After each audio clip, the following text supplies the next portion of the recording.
This chart shows the total volume of departing passengers from the Philippines in 2023. Down here is a specific highlighted group of 36,000 people. Those 36,000 individuals were deferred from departing, commonly known as being offloaded. When a traveler's flight is canceled at the border, the immediate reaction is to blame bad luck or an immigration officer on a power trip. This flowchart reveals the mechanism.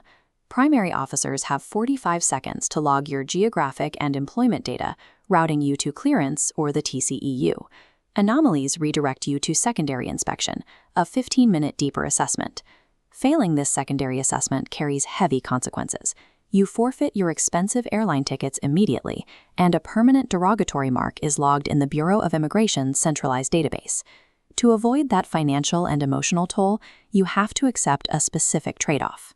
You must embrace the friction of intense bureaucratic preparation long before you reach the airport.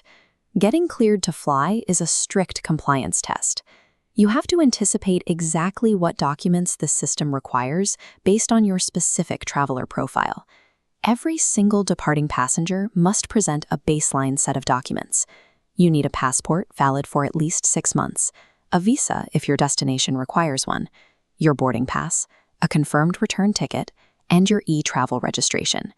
Missing even one of these guarantees an instant deferral.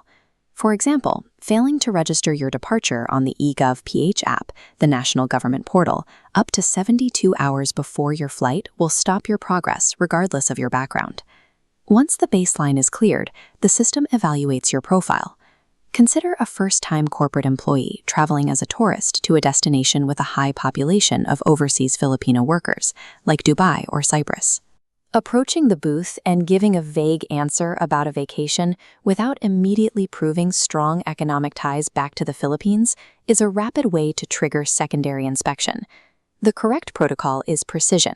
You state the exact duration of your trip while simultaneously handing over a verifiable company ID and a formally approved leave of absence from your employer. Many travelers rely on a generic certificate of employment, or COE. Because paper COEs are easily forged, presenting one without supporting evidence actually invites deeper scrutiny from the officer. During a secondary inspection, TCEU officers will cross-reference your declared employment against your digital Social Security system contribution history. For a corporate employee, a job only officially exists at the border if it leaves a verifiable, consistent footprint in government financial systems. Independent workers, freelancers, and digital nomads face an even higher level of scrutiny because they lack traditional corporate sponsorship. There is a persistent myth that presenting a massive bank balance, often called show money, is enough to prove your financial capacity. To an immigration officer, an unexplained large bank balance without a declared verifiable employer is actually a major indicator for illegal recruitment or human trafficking. To bypass this suspicion, you must present the gold standard of financial proof: an annual income tax return from the Bureau of Internal Revenue, a DTI business registration, and active client contracts. For the independent worker, actively paying taxes and maintaining strict accounting records is the mandatory toll required to secure travel freedom. The highest risk category belongs to sponsored travelers attempting to leave the country to meet a foreign partner or spouse for the very first time. Openly claiming a foreign partner without pre-approved documentation instantly triggers the nation's strictest anti-trafficking protocols. The absolute prerequisite for this profile is securing a guidance and counseling certificate from the Commission on Filipinos Overseas. This clearance must be completed long before you arrive at the airport terminal. If your travel is sponsored by a relative, the Bureau applies a strict mathematical limitation known as the fourth civil degree.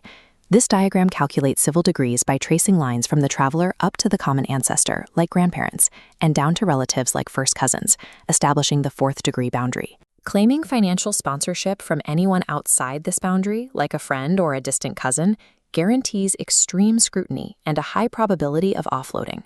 For valid relative sponsors within that boundary, the core required document is the Affidavit of Support and Guarantee, or AOSG.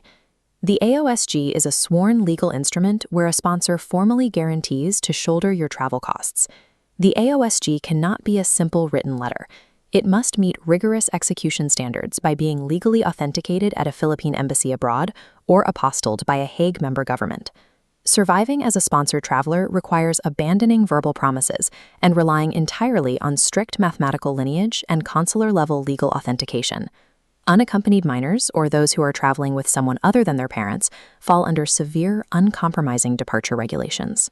A common and fatal error occurs when an adult relative, like an aunt, attempts to clear primary inspection by claiming they have verbal permission from the child's parents.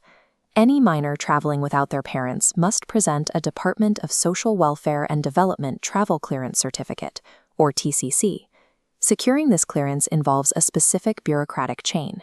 You must gather QR-coded PSA birth certificates and execute a notarized special power of attorney from the absent parents. The intense friction of securing this advanced clearance is an intentional, unbypassable firewall designed by the state to combat international child trafficking. Every decision made by the Travel Control and Enforcement Unit ultimately relies on the totality of circumstances rule. The rule operates like an algorithm, weighing risk factors against financial proof. For self-funded travelers, the counterweights are matching SSS records or official income tax returns. For sponsored travelers, counterweights are strict adherence to the fourth civil degree and properly authenticated AOSG documents. Relying on verbal explanations, arguing with the officer, or assuming you can talk your way through the process will only accelerate a deferral. Passing the 45-second primary inspection is simply the final result of front-loading the bureaucratic work weeks before your flight. Be confident, be honest, and ensure your meticulously curated paper trail does exactly 100% of the talking.